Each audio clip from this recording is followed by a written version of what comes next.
Pas manovrave të rrezikshme të pak ditëve më parë në afërsi të Kalas të disa gomoneve, ka reaguar Policia Kufitare e Vlorës. Policia Kufitare është angazhuar me mjetet e saj për të kontrolluar lëvizjen e gomoneve dhe mjetet turistike. Pamjet që po ndiqni në ekran janë filmuar nga televizioni 6+1 Vlora gjatë paradites dhe që sjellin momente nga monitorimi i lëvizjes së mjeteve turistike, gomone dhe skafe.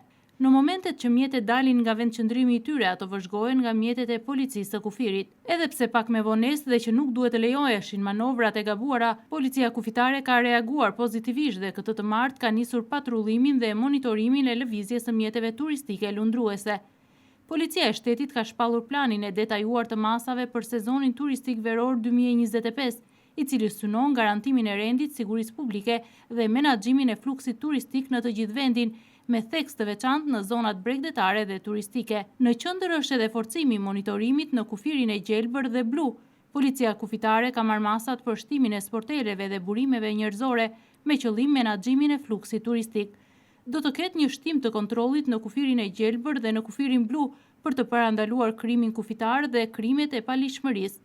Drejtori i përgjithshëm i Policisë së Shtetit ka urdhëruar ngritjen e grupeve të monitorimit të shërbimeve në terren, përfshi ato kufitare, me qëllim që të parandalohet çdo ngjarje aksidentale që mund të ndodhë.